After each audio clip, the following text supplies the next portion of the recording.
자, 한번 따라하겠습니다. 하늘의 큰 이적. 자, 이제 지난주까지는 여러분들과 일곱 나팔을 이제 끝냈고, 오늘은 이제 12장에 더불어서 이제 하늘의 큰 이적이라고 하는 타이틀을 가지고 함께 은혜를 나누기를 원합니다. 자, 오늘 12장 1절을 거두절미하고 먼저 보도록 하겠습니다. 자, 보세요. 하늘의 큰 이적이 보이니 이렇게 말합니다. 그러면 하늘에서 큰 이적이 일어났는데 이적이 뭘까요? 이적. 자, 이적의 의미를 우리가 한번 가수 이적을 얘기하는 것이 아니라 이적이라고 하는 가수를 제가 참 좋아하는데 노래도 좋죠. 그런데 하늘에 큰 이적이 보이니 여기 보니까 또 종잡을 수 없는 얘기를 해요. 해를 옷 입은, 그러니까 뭐로 옷 입었어요? 해로 옷 입은 한 여자가 있는데 그 발 아래에는 뭐가 있어요? 달이 있고 그 머리에는 12별의 관이 섰더라. 그런 일곱 나팔이 끝나고 이제 이런 말씀이 나오는데 여기 이제 이적이 보이는데 한 여자가 있는데 여자가 해, 달, 별 이렇게 이제 세 개로 치장한 이런 모습들을 보게 되어지는데 이런 말씀들은 이제 뭐냐면 자 보세요. 이제 하늘의 큰 이적, 그 이적을 먼저 한번 풀어봐야 돼요. 이적은 제가 사전을 한번 이적이 뭔가 해갖고 사전을 한번 찾아봤는데 사전에 보니까 이적은 정상적인 자연 현상으로는 설명할 수 없는 비상한 사건 자체를 가리킨다 이렇게 말하고 있어요. 그러니까 이적 그러면은 뭐 진짜 병자가 낫는다든지 뭐 암병이 낫는다든지, 응? 그 진짜 뭐 이적 저희 돌아가신 어머니가 특별히 기도 이렇게 하실 때 나라 민족재단을 썼는데 권사님 세 분이 이제 민족재단을 쌌어요.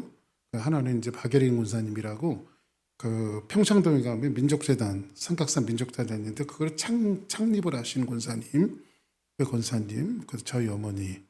그 다음에 또 한 분은 우 권사님이라고 지금 저 태릉에 가면 돌아가셨는지 모르겠어요. 그분도 천보산 기도원이라고 거기도 구국재단이에요. 그래서 저희 어머니는 이제 광주에 가서 미스바 재단, 미스바 기도원을 세우셨고 같이 세 분이 사역하시다가 박예린 권사님은 민족재단을 삼각산에 세우셨는데 오셨다가 다시 그 일로 돌아가셨고 그 다음에 이제 천보산은 우 권사님이 가서 천보산 기도원을 했는데 제가 천보산 기도원도 집회를 한번 다녀온 적이 있는데 요즘에 기도원 치고 아주 굉장히 사역을 잘 하시는, 지금 돌아가셨는지 모르겠어요. 세 분이 사역을 하셨는데 이 우 권사님은요 막 성령 운동 하시는데 찬송 인도를 하면요 저 아래서 듣다 보면 불이 막 떨어지는 것 같아. 그냥 번쩍번쩍 머리도 하얗신 분이 그냥 번쩍번쩍 뛰면서 찬송 인도를 하면 막 강대상에서 불이 떨어지는 것 같아요. 그러니 이제 박예린 권사님은 예언의 은사를 있으셔갖고요 이렇게 사람들이 앉아서 이렇게 기도를 해주다 보면 막 100%다 울어요. 그냥 뭐 속을 들여다보는지 하여튼간 그런 각별한 은사가 주어졌고 저희 어머니는 신유, 그러니까 낫는 역사가 있어서 낫는. 그래서 이제 막 어떤 분은 이렇게 등 같은데 욕창이 나갔고요. 이렇게 하도 누워 있어갖고 허리를 못 움직이는 거예요. 이제 요즘에야 병원 문턱이 좀 낮아졌습니다만은 뭐 한 70년대 중반이나 뭐 후반 이때는 한국도 병원 문턱이 그렇게 낮을 때가 아니거든요. 그러니까 이제 그런 분들이 이제 찾아와서 들 것에 실려오면요. 저희 어머니는 이제 허리에다가 수건 두르시고 스팀한 수건 있잖아요. 따끈따끈한 수건 그거 갖고 오라고 그래갖고 허리도 못 움직이는 사람들 시켜서 뒤집어요. 그냥 뒤집어. 그래서 욕창 난 걸 냄새도 안 나는지 그걸 막 닦아요. 이렇게 닦고 손을 얹고 막 울면서 기도하면요. 그 사람이 펄떡 일어났어. 펄떡. 이거는 뭐 짜고 치는 얘기냐 제가 본 걸 얘기하는 거예요. 펄떡 일어났어요. 그냥 펄떡. 옛날에는 그런 기적들이 요즘에 왜 안 일어나는지 모르겠어요. 허리 아픈 사람 좀 나와봐요. 나도 한번 빼보게. 그런데 그런 막 역사들이 막 벌떡벌떡 일어나고 그랬는데 아주 세 분이 이제 아주 사역을 할 때는요. 저는 뭐 예배 드리러 간 것이 아니라 재밌어서 갔어요. 구경하는 것도 솔찬게 재밌는 거예요. 보니까 그게 어릴 때 막 신기한 거예요. 신기한 거야. 그래서 거기 이제 국구재단 쌌을 때 이제 한국에 아주 유명한 부흥 강사 목사님이셨는데 박예린 권사님이 이제 신학교도 보내고 막 그래갖고 키운 목사님인데 한국에서 꽤 유명하게 사역하시다가 돌아가셨죠. 신현균 목사님이라고, 신현균. 그리고 대신 측의 최복규 목사님. 이런 분들이 이제 주로 강사가 돼갖고 그 구국사단에 와서 계속 집회를 인도하셨거든요. 자, 그러면 그 이적은 여러분들 지금 허리가 그냥 그 움직이지 못하는 사람이 손을 얹고 기도하면 손바닥 자국이 무슨 연탄 집게에 딘 것처럼 손바닥 자국이 벌겋게 나갔고 막 발떡 일어나는 것도 보면 정말 저는 신기한 게 아니라 그때 어릴 때인데 재밌었어요. 그게 야, 참 재밌다 해갖고 그런 집회를 참석했었는데 이런 것들을 정상적인 자연현상으로 설명할 수 없는 비상한 사건 자체, 이거는 뭐라고 말하느냐? 이적이다, 표적이다, 기적이다, 이렇게 얘기하는 거란 말이에요. 그런데 여기에서 하늘에 큰 이적이 일어났다라고 하는 것은 이런 것들을 포함하고 있지만 여기에서 하는 의미는 조금 달라요. 그런 기적을 이야기하는 건데 하는 것이 아니라 여기에는 그 히라보로 뭐냐면 세메이온이라고 하는 세메이온 메카, 그런데 세메이온 이렇게 하는데 이 세메이온은 뭐냐면 우리가 말하는 흔히 말하는 이적의 형태가 아니라 이건 뭐냐면 사인, 표지판이란 말이에요. 표지판. 그러니까 뭔가 가면서 어떤 사건과 사실을 긍정적으로 알리기 위한 수단이에요. 자, 그러면 우리가 이제 이렇게 한번 생각해 보자고요. 신앙생활을 하다 보면 저만 그런 건지 여러분들도 그런 건지 모르겠습니다만 내가 진짜 걸어가는 길이 맞나? 내가 진짜 한국에 목회를 줬고 미국에 온 곳이 맞나? 그리고 내가 지금 하고 있는 일이 맞나? 그래 하나님께서 인도하신 것은 분명한 것 같은데 이게 맞나? 그때마다 그러면 하나님께서 내가 걸어가는 길들이 정확하고 맞다라고 하는 이 사실을 하나님은 세메이온, 어떤 표지판을 통해서 우리가 나타나 보여준단 말이에요. 지금 이스라엘 민족들이 사도 요한에게 이 환상들이 보이는 거예요. 하늘에 큰 이적이 나타나는데 지금 그대 사도 요한이 이 말씀을 쓸 때는 기독교인들이, 크리스찬들이 전부 다 핍박을 받고 어려움을 당하고 동물 가지고 씌워서 동물들과 싸우게 만들어서 사자밥이 되게 만들고 톱으로 켜서 죽고 예수 믿는다는 거 하나 때문에 수많은 사람들이 죽어나갔다고요. 자, 그러면 사람들이 이런 생각이 들었을 거 아니에요. 내가 진짜 예수를 믿는 것이 맞나? 정말 하나님이 살아계시다면 왜 예수 믿는 사람이 저렇게 고난을 받고 죽어야 하나?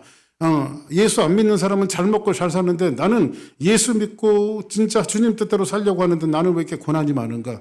내가 걸어가는 길이 맞나? 어떤 분이 옛날에 파사데나에서 미국 교회 있을 때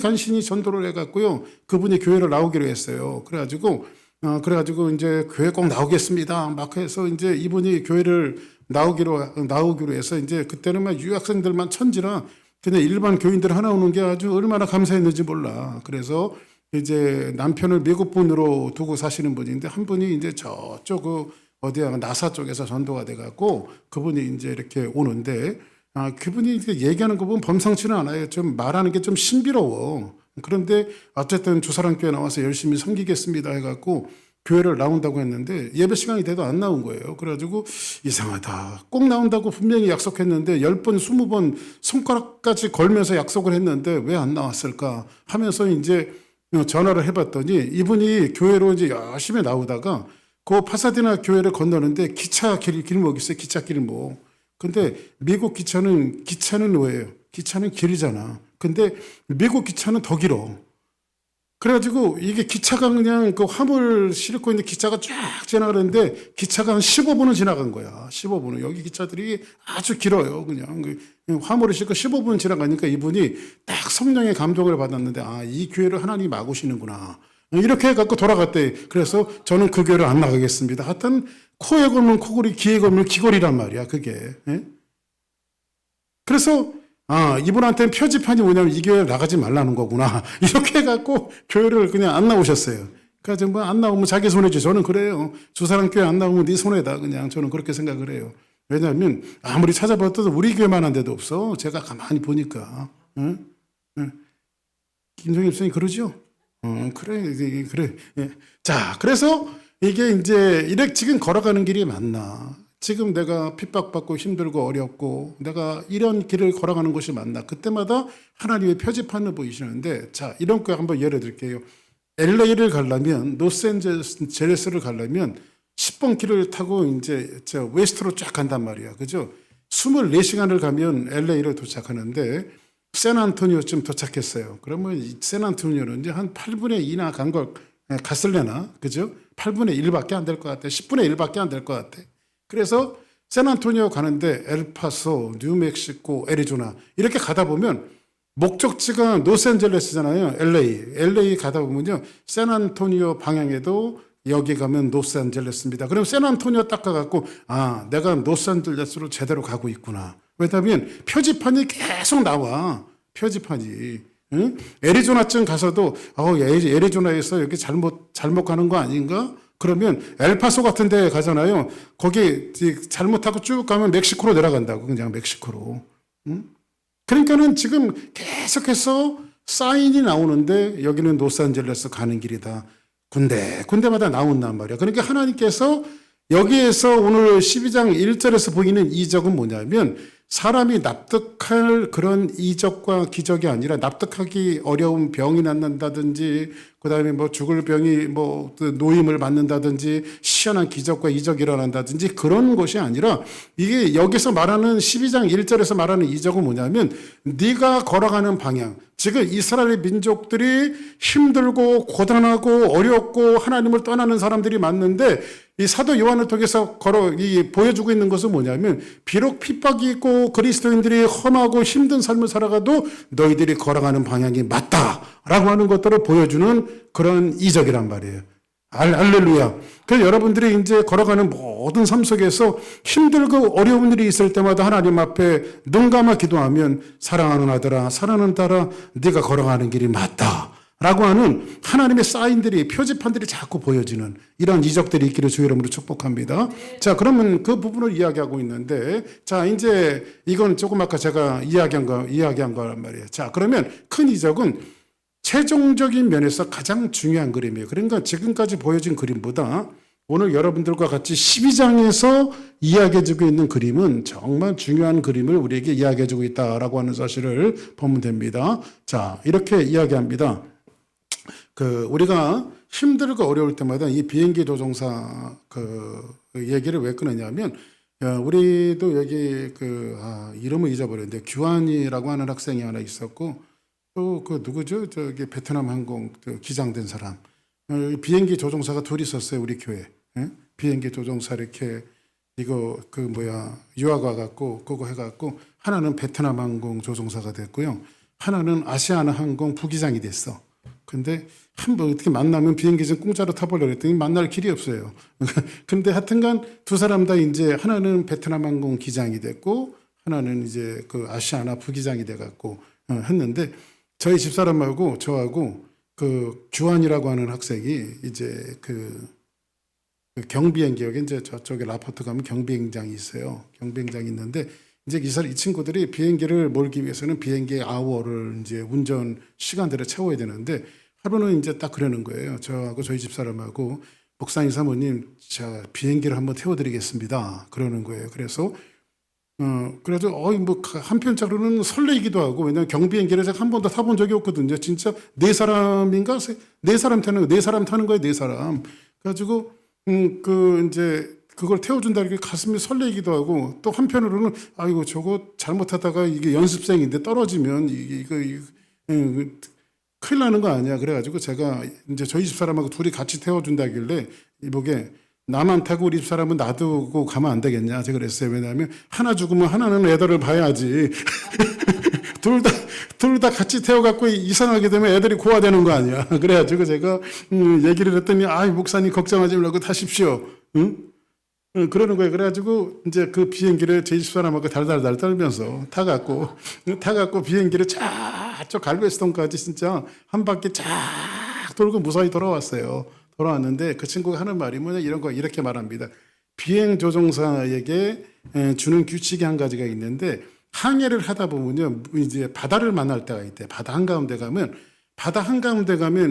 착시 현상이 나타나갖고 그게 바다인지 그게 하늘인지 헷갈릴 정도가 있대. 그래서 어떨 때 그 착시 현상이 나타나면 비행기가 그냥 바닷속으로 들어가는 경우도 있었다는 거예요.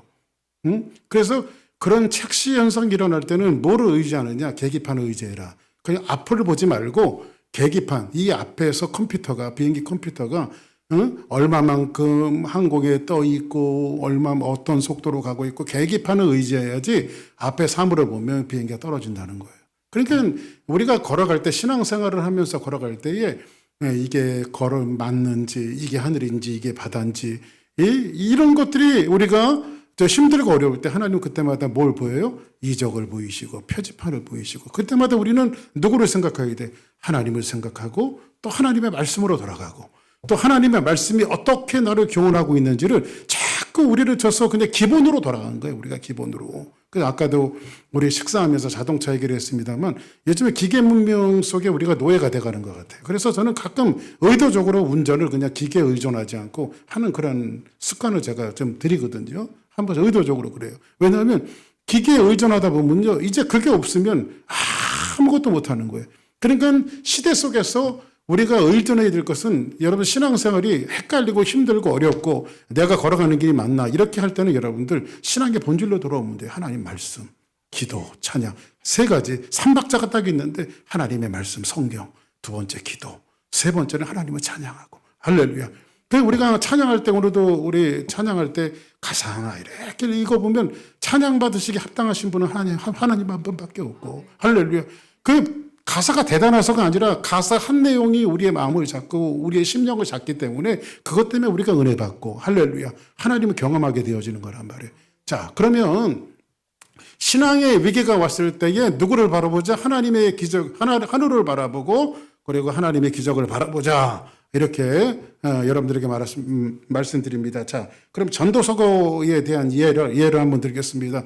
전도서가 말하는 인생 삼박자가 있습니다. 전도서는 딱 세 가지예요. 세상은 모순되다. 세상은 허무하다. 그리고 세상은 불확실하다. 이거거든요. 여러분들 솔로몬이라고 하는 이 대왕이 솔로몬은 여러분들 권력을 다 가져본 사람이죠. 쾌락을 다 소유했던 사람이죠. 돈을 가졌던 사람이죠. 모든 거 이런 사람이 인생 뒷자락에서 이렇게 허무와 모순과 불확실을 얘기했다라고 하면 이 사람 말은 좀 귀 기울여야 되지 않을까요? 그죠?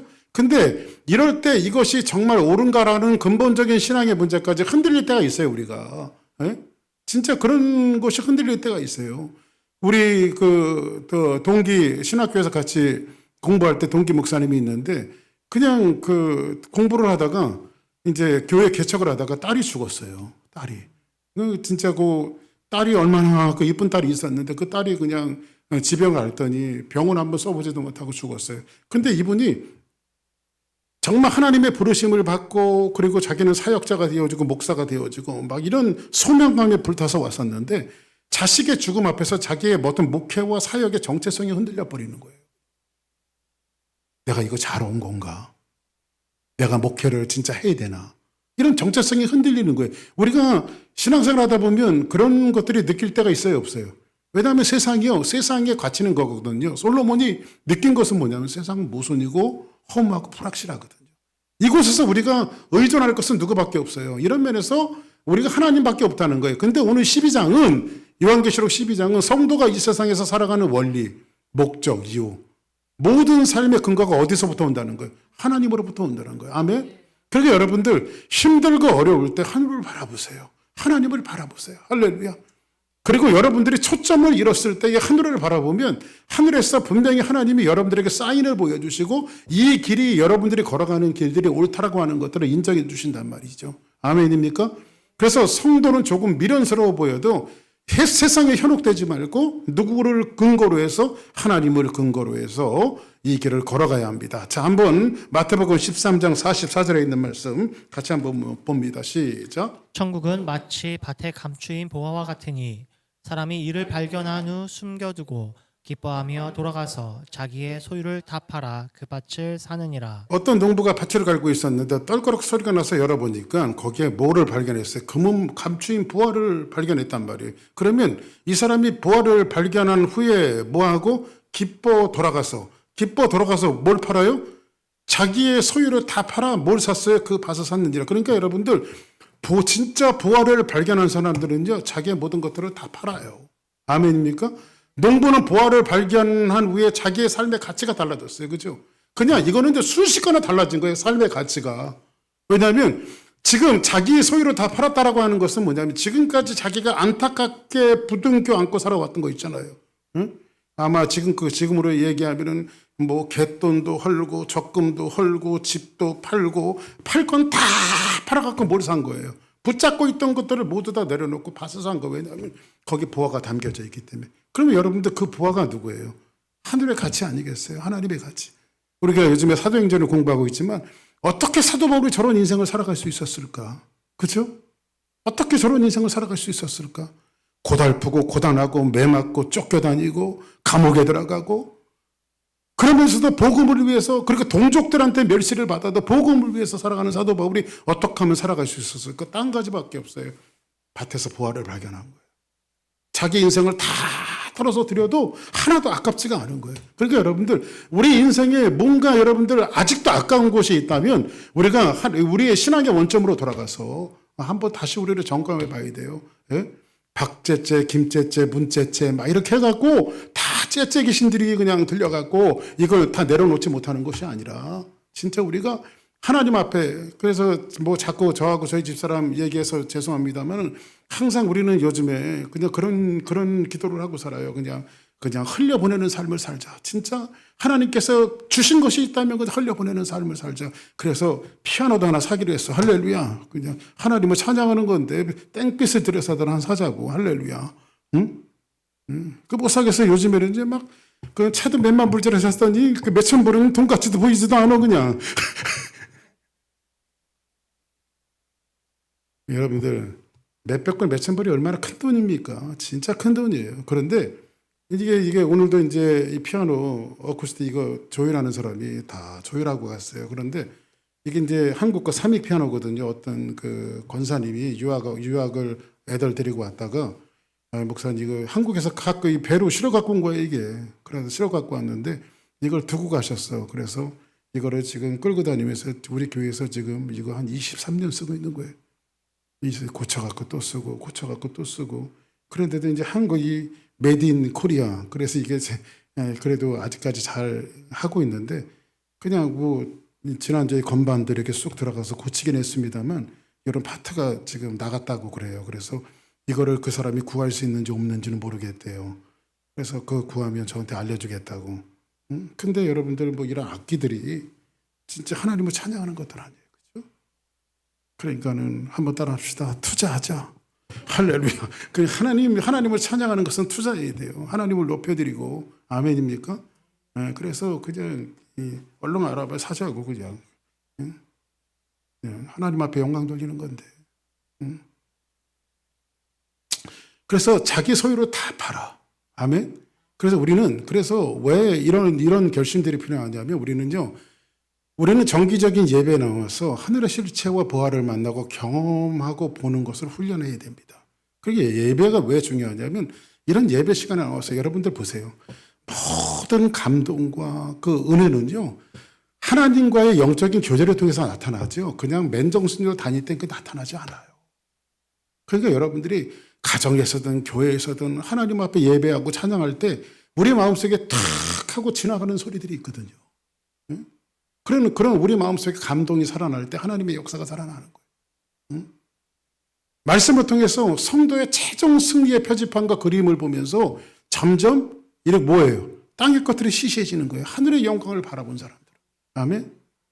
하늘의 영광을 바라본 사람들은 땅의 것들이 시시해지는 거예요. 그것이 밭에서 보화를 찾아낸 사람인데 자 오늘 다시 한번 말씀으로 돌아갑시다. 자 한번 다시 한번 읽어볼게요. 시작. 하늘에 큰 이적이 보이니 해를 옷 입은 한 여자가 있는데 그 발 아래 달이 있고 그 머리에는 12별의 관이 있더라. 자 보세요. 그러면 이제 오늘 본문에 보니까 이적에 대해서 이제 말씀드렸죠. 표지판. 하나님께서 중간중간 여러분들이 길을 잘 걸어가고 있다고 말씀하시는 표지판인데 한 여자가 있어요. 근데 그 발 아래 뭐가 있어요? 달이 있고 그 머리에 12관을 썼더라. 자 그러면 여기에 보니까 해달별은 뭐냐면 지구를 중심으로 빛을 내는 근원들이죠. 해와 달과 별. 여러분들 해와 달과 별 하면은 제일 먼저 생각나는 것이 누구죠? 요셉. 그렇죠. 요셉이 꿈을 꿨는데 해와 달과 열한 별이 내게 절하다이다 이렇게 말하잖아요. 그러면 해와 달과 열한 별이 내게 절한다라고 하는 궁극적인 것은 아버지와 어머니와 자기 그 형제들이 와서 자기에게 앞으로 절하는 그런 꿈을 꾸는데, 결국은 그 사건들을 통해서 하나님의 민족과 하나님의 백성들이 어떻게 번성할 것인가를 이 야곱의 어떤 그 요셉의 꿈을 통해서 하나님이 우리에게 보여주시는 거라고요. 자, 그러면 이제 또 한 가지는 뭐냐면 아브라함이 있어요. 아브라함은 자녀가 없었죠. 14장까지 아브라함은 이제 자녀가 없을 때에 이제 15장입니까? 15장에 가면 롯 대신 전쟁을 하는 사건이 나오죠. 그래서 많은 노량물을 가지고 돌아오는데, 성경을 보면 승리를 하고 돌아온 아브라함이 뭔가 좀 공포의 두려움에 사로잡혀요. 두려움에 사로잡히는데, 두려움에 사로잡힌 이유는 뭐냐면 이거예요. 자기를 보복하면 어떡하나. 응? 전쟁에서 끝난 저들이 나를 보복하면 어떡하나 라고 하는 두려움이 옵니다. 그 두려움은 어디서 오냐면요. 고대 근동시대의 가장 힘과 부의 상징은 뭐냐면 자손들이에요. 자손들이 있는 건데, 지금 아브라함에게는 자손이 있어요, 없어요? 전쟁에 나가서 승리하고 온 사람들도 전부 다 집안의 가객들이나 집안에서 일하는 그 하인들이란 말이에요. 자기 자식은 없단 말이에요. 그러니까 자기에게는 자손이 없고 부도 없는데, 그 두려움에 사로잡았을 때에 하나님께서 아브라함에게 나타나서 뭐라고 말하죠? 제일 처음에 말씀하시는 것이 두려워 말아라 이렇게 말하죠. 너는 두려워 말아라. 그리고 이 자손을 그리고 너에게 자손이 있을 것인데, 아브라함을 이끌고 나가서 하늘의 별을 봐라. 네 자손이 그렇게 번성할 것이다. 하늘 바다의 모래를 봐라. 네 자손이 이와 같으리라. 그리고 네가 네 아들이라 칭할 자는 그 사라, 자기 아내 사라를 통한 그 자식. 그러니까는 이스마엘이 아니라 사라를 통해서 낳은 자식이 네 후사가 될 것이고, 그 후사를 통해서 하나님이 하늘의 별과 같이 바다의 모래와 같이 네 자손을 번성시킬 것이라고 말합니다. 그래서 사라는 열국의 어미란 말이에요. 그죠? 열조란 말이에요. 열조. 자, 그러면 이 열조가 있는데, 사라가 이삭을 낳은 것은 누구의 모형이죠?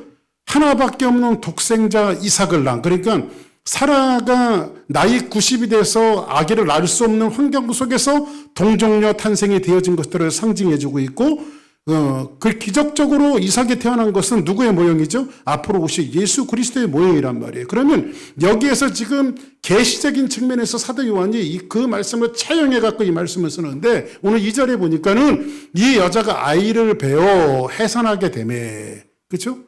해산하게 되매 아파서 애쓰며 부르짖더라 이렇게 말합니다. 자, 그러면 이 여자가 이제 아이를 갖게 되었어요. 아이를 갖게 됐는데, 요즘에는 뭐 아기들을 낳을 때 그 무통분만을 하나 보더라고요. 근데 이제 이렇게 뭐 저희 세대나 뭐 이런 분들은 그냥 아파서 낳았어요. 그냥 아파서 소리 지르고. 근데 아파서 애를 쓰고 부르짖더라 이렇게 말합니다. 자, 그러면 여자가 이제 임신을 했어요. 아이를 베고.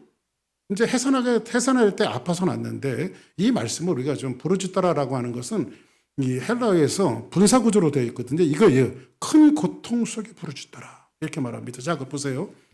고난과 어려움이 있으면 큰 고통 속에서 부르짖을까요? 안 부르짖을까요? 제 집사람이 어저께 막 방으로 자러 들어간다고 그랬더니 그러더라고요. 그래도 깜짝 놀랐고 쫓아가 봤어요. 그랬더니 갑자기 다미절인데요. 아프면 소리를 지른다고, 이렇게 아프면. 그렇죠? 근데 해산하는 고통이 있었을 때에 큰 고통 속에서 부르짖는 거예요, 여자가. 자, 그러면 이 말씀 볼 때, 이 말씀 우리가 어떻게 이해하는가? 자, 그러면 뭐 조금 앞으로 다시 한번 볼 때, 아이를 뵀어요.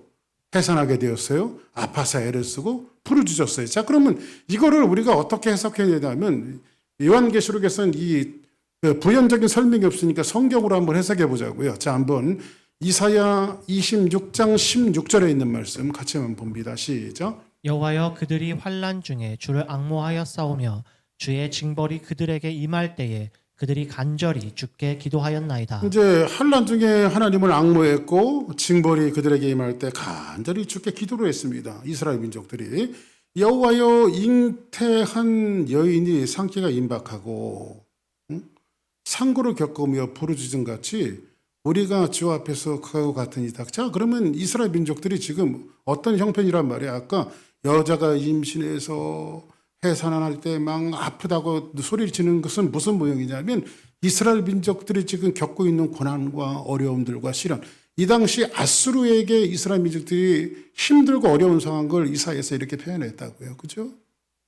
그러면 이제 상고가 겪으며 부르짖음 같이 우리가 주 앞에서 그와 같습니다. 마치 여자가 아기를 할 때 힘들고 어렵고 죽을 고통을 당하는 것처럼 우리가 그렇습니다. 그래요. 이 18절 볼까요? 시작. 우리가 잉태하고 상고를 당하였을지라도 바람을 낳은 것 같아서. 자 보세요.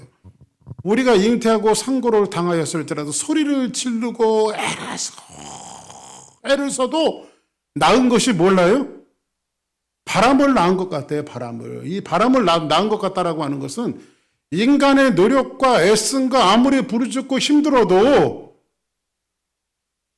사람의 노력은 뭐예요? 결국 바람을 낳는 것 같이 허무하다는 거예요. 땅은 구원을 베풀지 못하였고 세계의 거민을 출산하지 못하였다. 그 여러분들 아무리 힘들고 어려워도 여러분들 한 가지 우리가 생각해야 될 것은 통상적인 이야기들을 여러분들이 평상시에 귀에 딱지가 앉을 정도로 듣는 얘기를 할 수밖에 없는 것은 성경이 말하는 것이기 때문에 그래요. 그냥 여러분들 힘들고 어려울 때 본질 앞에 돌아오십시오. 기도하고. 아멘. 응? 요즘에는 본질 앞에 와서 그냥 저도 뭐 낮에도 여기 있으면 그냥 수시로 들어와서 널브러져 앉아갖고 하나님 앞에 기도하니까 얼마나 좋은지 몰라요. 그냥. 응? 그러니까 이게 뭐 평상시 기도 생활을 안 했던 것도 아닌데 기도 조금 더 한다고요. 사람 마음속에 백보가 생기고요. 담력이 생기고 은혜가 생기고 할렐루야. 그 결국은 본질 앞에 오는 거예요. 여러분들. 힘들면 사람들이 본질을 떠나거든요.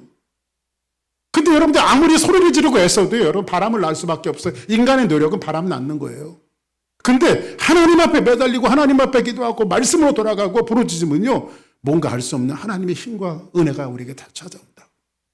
자꾸 알 수 없는 소망이 생기고 현실은 힘들고 어려운데 괜히 피식피식 웃고 다닌다고 내일에 대한 소망 때문에. 할렐루야. 응? 이 아수르 제국에 이 상태의 고통스러운처럼 부르짖었는데 바람을 낳은 것은 이것은 그 상황을 모면해 보고자 했던 인간의 노력이 얼마나 헛된가. 응? 그래서 찬송가 보면 그런 말이죠. 울어도 못하네. 눈물 많이 흘려도. 그죠? 힘써도 못하네. 애써도 못하네. 근데 내 마지막에 믿으면 하겠네. 할렐루야. 이 찬양이 딱 맞는 것 같아. 믿으면 하겠네. 응? 믿음으로 돌아가는 거예요. 그 이사야 66장을 한번 다시 한번 가봅시다. 시작. 시온은 진통을 하기 전에 해산하며 고통을 당하기 전에 남아를 보세요. 근데 여기서는 이제 시온은 누구의 총칭이에요? 하나님의 백성의 총칭이죠. 근데 진통하기도 전에 뭐예요? 우리 며느리가요. 근데 아기를 어떻게 잘 낳는지 몰라. 그냥 얼마나 감사하게. 응? 그리고 한 이틀 정도 있었는데 막 뛰어다녀 그냥 애가. 그래서 저희 집 사람이 놀래갖고 야 그러지 말라고 막 그러는데도 막 다녀 그냥. 그래서 저희 집 사람하고 감사했습니다. 아이고 건강한 며느리 준 것도 고맙구나 하나님 앞에. 응? 그래서 제가 막 우리 그 하준이 낳는다고 막 올라가고 있는데 벌써 나버렸어 그냥 올라가는데. 그 시온은 뭐예요? 진통하기도 전에 조금 아프기도 전에 쑥 놔버려 그냥. 응? 쑥 놔버려. 이러한 일을 들은 자가 누구며 이러한 일을 본 자가 누구냐? 나라가 어찌 하루에 생기겠으며 민족이 어찌 한순간에 태어나겠는가? 그러나 시온은 진통하는 즉시 그 아들을 순산하였도다. 할렐루야. 그럼 누가 돕는다는 거예요? 하나님이 도우시는 거예요. 아멘. 하나님이. 어렵고 힘들어도 여러분들 하나님 앞에 나오세요. 그리고 기도하고. 그러면 이것을 성경은 뭐라고 말하냐? 이렇게 낳은 아들을 뭐라고 말하냐면 시편이 그것을 증거해주고 있는데 시편 한번 2장 7절 시작. 내가 여호와의 명령을 전하노라. 여호와께서 내게 이르시되 너는 내 아들이라 오늘 내가 너를 낳았노라. 할렐루야. 시온은 누구예요? 오늘날 내가 너를 낳았도다. 아멘. 뭐 어떻게? 그냥 세상의 진통이 진통처럼 느껴지지 않게 하나님이 도와주시는 거예요. 내게 구하라. 내가 이방 나라를 내 유업으로 주리니 내 소유가 땅끝까지 이르리로다. 내가 철창으로 그늘을 깨뜨리며 질그릇같이 부수리라 하시도다. 자, 그러면 이사야 26장은 아수르의 여관 밑에서 신현한 유대인들의 고달픈 일상과 노력이 얼마나 헛된가를 보여줬어요. 조금 아까 본 말씀이. 그러면 66장에 가서는요, 한 남자아이가 태어나는데 이 아이가 누군지를 아직 몰라요. 여자가 시온이 아들을 낳았는데 이게 아들이 누군지 몰라요. 근데 시편 기자가 이 남자아이의 탄생을 예고하는데 9절에 이 남자아이는 철창 권세를 가졌어요. 그렇죠? 자, 그럼 철창 권세를 가졌다라고 하는 말씀을 보고 오늘 본문으로 다시 한번 돌아가 보자고요. 이 여자가 아이를 베어 해산하게 되면 아파서 애를 쓰고 부르짖더라. 근데 5절에 가보니까 여자가 아들을 낳으니 이는 장차 철창으로 만국을 다스릴 남자라. 이 아이를 하나님 아까 그 보좌 앞으로 올라가더라. 할렐루야. 이분이 누구예요? 바로 예수 그리스도. 아멘. 아멘. 철창 권세를 잡은 예수 그리스도. 그러니까 여러분들 고단하고 힘듦 속에 하나님께서 하늘에서 이적을 베푸시는 표지판이 있는데, 요한아, 규서가, 주사랑교회 성도들아, 네가 걸어가는 길들이 고달프고 힘들어서 그 길이 아닌 것 같지? 맞다.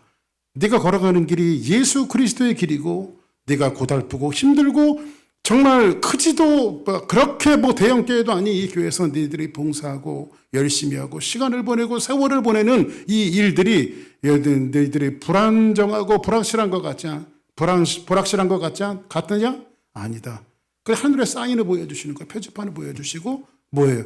여러분이 걸어가는 길이 맞다고. 아멘. 그것을 오늘 말씀에서 이야기해주고 있는 거예요. 그래서 이 남자는 여인의 몸을 통해서 오신 하나님의 아들 예수 그리스도다. 그래서 모든 역사는 그리스도를 통해서 시작되고 일하시고 완성된다라고 하는 사실을 보여주고 있고요. 그리고 그리스도 안에서 그리스도인 신부인 교회가 생기고 그 교회를 통해서 하나님의 역사를 마무리하신다는 거. 아멘. 그래서 하나님의 역사는 누구를 통해서 마무리합니까? 우리 교회를 통해서, 주사랑교회를 통해서 마무리하신다는 거예요. 그래서 교회를 어떻게 이해하고 정의하는지가 성도에게 매우 중요합니다. 여러분들, 저는요 교회를 사랑합니다. 저 박규성 목사는 이제 진짜 교회를 사랑합니다. 그리고 세상에 수많은 교회들이 있지만 특별히 우리 휴스턴 주사랑교회를 사랑합니다. 왜냐하면 하나님이 여기에 저를 두셨기 때문입니다. 저는요 요즘에 새벽기도 때마다 우리 교인들과 여러분 사역자들을 위해서 기도하는 곳이 있습니다.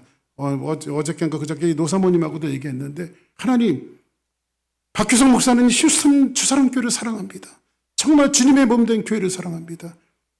우리 사역자들이 교회들이 많지만 휴스턴 주사랑교회를 사랑하게 하시고, 우리 성도들이 이웃교회도 있고 휴스턴의 교회들이 많지만 자기가 몸담고 있는 몸된 교회 주사랑교회를 사랑하는 성도들이 되게 해달라고. 여러분들은 교회를 사랑하십니까? 어떤 교회를 사랑하십니까? 그렇죠. 하나님이 여러분들을 두신 휴스턴 주사랑교회를 사랑해야 합니다. 근데 마음이 콩바사가 있으면 안 된다고. 다음 주는 저 중앙당로에 한번 나가볼까?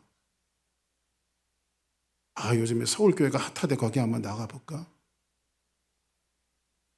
이런 생각하면 주사랑교회가 어디 가겠어요? 배가 산으로 가는 거예요. 하나님 여러분들 어디에 두셨습니까? 휴스턴 주사랑교회에 두셨잖아요. 일본도 교회는 많지만 휴스턴 주사랑교회, 2번도 휴스턴 주사랑교회, 3번도 휴스턴 주사랑교회. 여러분들이 여러분의 지체를 둔 교회를 사랑할 때 이 교회를 통해서 하나님은 인생의 표지판을 보이시고 역사를 이루시고 여러분 삶 가운데 이루고자 하는 하나님의 이적들과 표지판들을 자꾸 보이시는 거예요. 아멘.